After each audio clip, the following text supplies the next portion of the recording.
নমস্কার বন্ধুরা, পুষ্পর বাঙাল হেসেলে আপনাদের স্বাগত। আজ আমি বানাবো ধনিয়া চিকেন।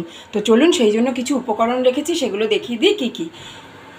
প্রথমে রয়েছে চিকেন, এখানে রয়েছে ধনেপাতা, পাতিলেবু, গন্ধরাজ লেবুর পাতা, আর কাঁচা পাকা লঙ্কা, টমেটো, পেঁয়াজ কুচি, ক্যাপসিকাম কুচি, কিছুটা গোটা কোয়া ছাড়ানো হচ্ছে রসুন, আর এখানে রয়েছে লঙ্কা, হলুদ, নুন আমি একসাথে গুলে রেখেছি। আর এখানে পেঁয়াজ, আদা, রসুন, টমেটো দিয়ে একটা পেস্ট বানিয়ে রেখেছি। আর এখানে ফোড়নের জন্য নিয়েছি, দেখুন কি কি: গোটা শুকনো লঙ্কা, তেজপাতা, এলাচ, দারচিনি, ধনে আর গোলমরিচ। চলুন রান্না শুরু করি। সবার প্রথমে এখানে পরিমাণ মতো তেল দিয়ে দেবো। তেলটা একটু বেশিই দেবো, কেননা এটা একটু কষা কষা হবে। এই সময় আমি চিকেনটাকে, তেলটা গরম হতে হতে চিকেনটাকে পাতিলেবুর রস দিয়ে মাখিয়ে নেব। একটা গোটা পাতিলেবুর রস আমি এই চিকেনটার মধ্যে দিয়ে দেবো, তাহলে কোনো রকম আষ্টে গন্ধ থাকবে না। এদিকে দেখুন তেলটা গরম হয়ে গেছে, আমি পেঁয়াজটার বেরেস্তা বানিয়ে নেব। কিছুটা পেঁয়াজের বেরেস্তা বানাবো, পুরোটা নয়।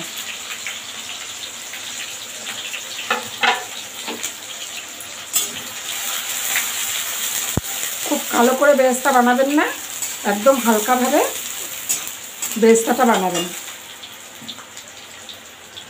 এটা খুব ভালোবাসার সাথে আমি রান্না করছি, তার কারণ হচ্ছে একটা বিশেষ মানুষের জন্য আজকে আমার এই রান্নাটা।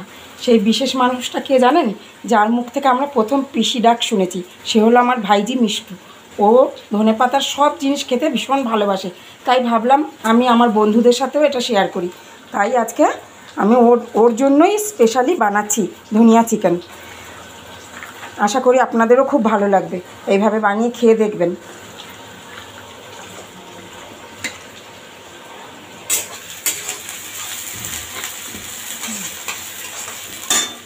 দেখুন বন্ধুরা, বেরেস্তাটা এবার আমি তেল থেকে আস্তে আস্তে তুলতে থাকবো। এটা কিন্তু খুব বেশি ভাজা আমি করবো না, আগেই বলেছি, তাহলে না এর মধ্যে একটা মিষ্টি মিষ্টি ভাব থাকবে।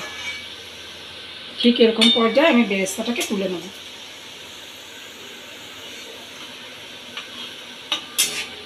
আমি ফোড়ন দিয়ে দেবো গোটা শুকনো লঙ্কা, তেজপাতা, এলাচ, দারচিনি, গোলমরিচ আর ধনে।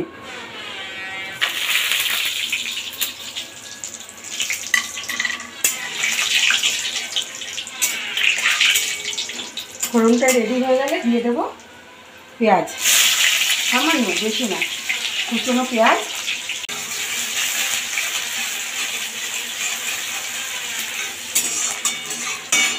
ঠিক এর ওপরেই আমি চিকেনটাকে দিয়ে দেবো।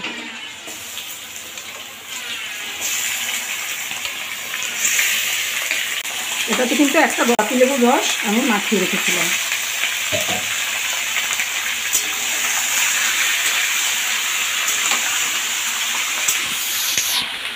এই চিকেনটা কিন্তু বন্ধুরা খুব ফাস্ট রান্না হয়ে যাবে আর দুর্দান্ত স্বাদের হবে। আমি রান্না পুরোটা করি, আপনারা দেখলেই বুঝতে পারবেন যে এটার স্বাদ মানে অতুলনীয়। কি সুন্দর ফ্লেভার আসছে না? এটা তো চিকেনের গন্ধ আসছে। আর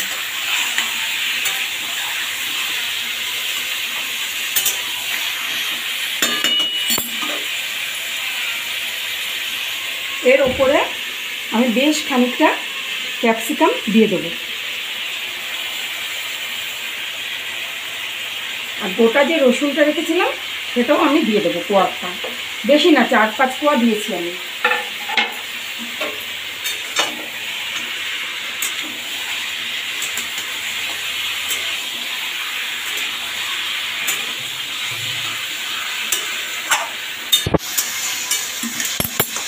এটাও আমি খুব বেশি ভাজবো না কিন্তু। ঠিক এই পর্যায়ে আদা রসুন পেস্ট আর টমেটো দিয়ে পেস্ট করেছিলাম, সেটা আমি এর মধ্যে দিয়ে দেবো। একটু শুকনো শুকনো করে পেস্ট করবেন, কেননা যেহেতু চিকেনটা আগে দিয়েছি জল ছাড়তে পারে।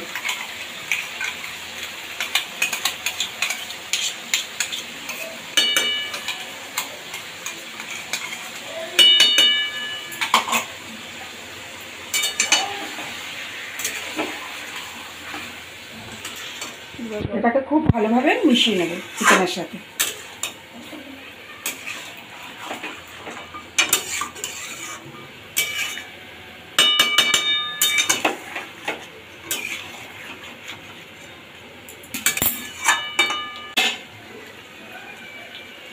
ঠিক এই সময় লঙ্কার গুঁড়ো, হলুদ গুঁড়ো আর লবণ দিয়ে যেই গোলাটা গুলিয়ে রেখেছিলাম সেটা আমি চিকেনের উপরে দিয়ে দেবো। এই রান্নাটা কিন্তু আমি জল ছাড়াই করব, যার জন্য আমি এইভাবে দিচ্ছি সব। এবার দেখবেন চিকেন থেকে কতটা জল ছাড়বে।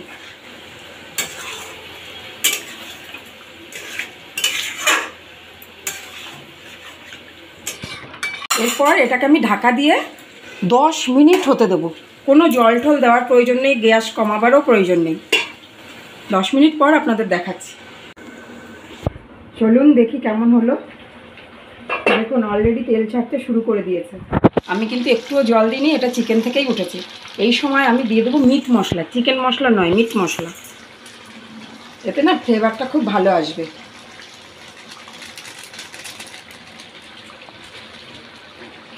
আর দিয়ে দেবো সামান্য পরিমাণে চিনি, এতে কালারও ভালো হবে, স্বাদও আসবে।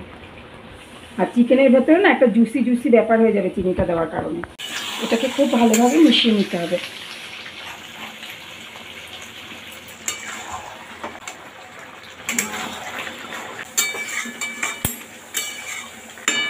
এই সময় দিয়ে দেবো আমি একটা টুকরো করে, 4 টুকরো করে রেখেছি টমেটো, সেটা।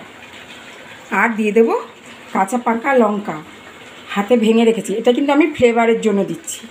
আমি কিন্তু আর গরম মশলা দেবো না, যেটা আমি ফোড়নে দিয়েছি সেটাই লাস্ট।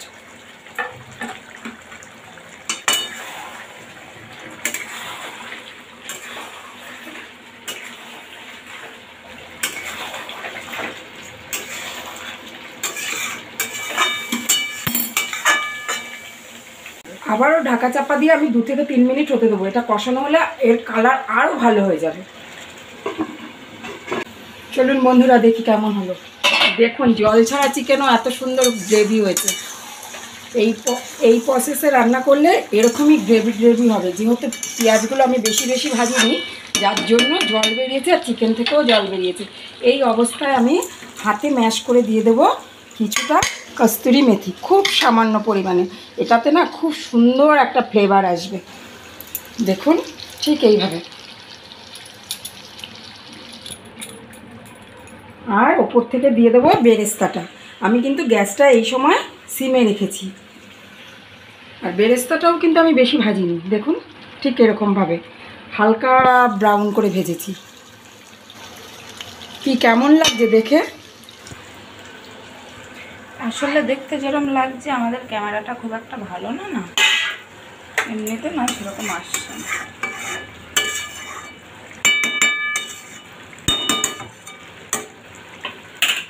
ঠিক এই অবস্থায় ওপর থেকে ফ্রেশ কিছুটা ধনেপাতা, একটু বেশি পরিমাণে, এটা আমি ওপর থেকে দিয়ে দেবো।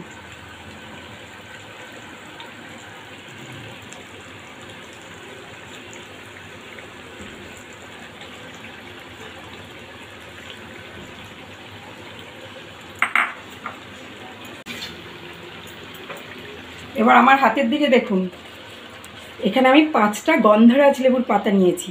যেহেতু এটা ধনিয়া চিকেন, এর সাথে গন্ধরাজ লেবুর ফ্লেভারটা অসম্ভব ভালো যায়। এই সময় হাতে ডলে আমি এই 5টা গন্ধরাজ লেবুর পাতা এর উপরে উল্টো দিক থেকে দিয়ে দেবো। আপনারা কেউ ভাববেন না যেন এটা তিতো হবে, একদম হবে না। এর ফ্লেভার মানে ভাবনার বাইরে। এই সময় আমি এটাকে ঢাকা দিয়ে রেখে দেবো। একদম রেডি আমাদের ধনিয়া চিকেন। এইভাবে গরম গরম ভাত, রুটি, পরোটা, নান সব কিছুর সাথে পরিবেশন করতে পারবেন ধনিয়া চিকেন। ভালো থাকবেন, সুস্থ থাকবেন, দেখতে থাকবেন পুষ্পর বাঙাল হেসেল। ফিরে আসছি পরের ভিডিওতে।